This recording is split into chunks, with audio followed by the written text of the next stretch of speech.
Nós vamos falar hoje sobre quantidade de movimento linear, variação e conservação. A variação do movimento em uma das partes do sistema necessariamente implica a variação em outra parte do sistema.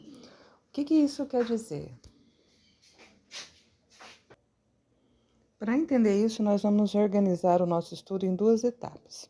A primeira, nós vamos falar das mudanças dos movimentos pela variação da quantidade de movimento, reconhecendo as interações como causa das variações. E depois, vamos falar da aplicação da conservação da quantidade de movimento em sistemas físicos presentes no cotidiano, visando prever valores de grandezas do movimento. Com o levantamento de como os movimentos são alterados nas diversas modalidades esportivas e jogos. E depois vamos pensar como que essa transferência da quantidade de movimento, de algo que já está em movimento para algo parado, ou com a compensação da alteração do movimento de um corpo pela variação do movimento do outro, por exemplo, tá? Então eu convido vocês agora, no caderninho vocês vão copiar essas questões que eu vou estar passando e vão fazer aí as suas respostas, tá? As discussões a gente vai fazer em sala de aula. Eu estou convidando vocês a refletirem sobre como as bolas ou os objetos modificam suas trajetórias, indo de um lado para o outro das quadras, nos jogos e esportes competitivos, só para começar. Ou mesmo como que um carro anda, como que nós andamos, como que um avião se movimenta, e, enfim, como que uma gota de chuva cai, tá? O que é necessário para que esse movimento ocorra? É esse o nosso objetivo da aula de hoje. Então, vocês respondam essas questões, por favor, de forma que sejam a sua própria opinião. Não se preocupe em estar certo ou errado, nós vamos discutir isso em sala de aula.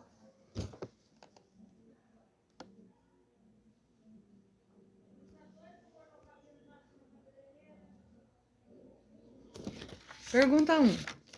O que é necessário para a bola de futebol parada começar a se mover? E as bolas de vôlei, tênis e ping-pong? Nos jogos, como essas bolas começam a se movimentar? Pergunta 2. Por que jogos com raquetes utilizam bolas pequenas e leves em vez de bolas grandes e pesadas? 3.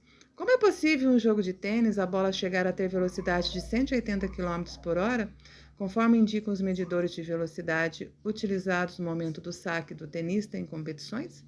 É possível que o jogador seja tão rápido assim com os braços? Vamos lá, vou dar 5 minutinhos para vocês copiarem essas questões e tentarem responder, ok?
Bom, continuando então, a pergunta número 4, 5 e 6.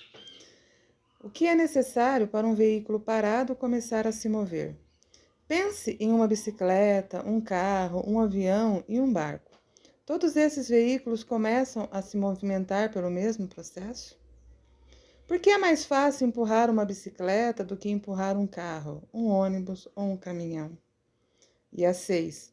O que é preciso para que um veículo como a bicicleta faça uma curva, modificando a trajetória e a direção do movimento?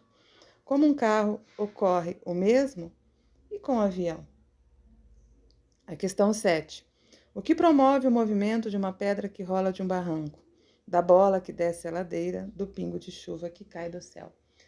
Essas questões, pessoal, para facilitar a vida de vocês, eu vou deixar no grupo, tá?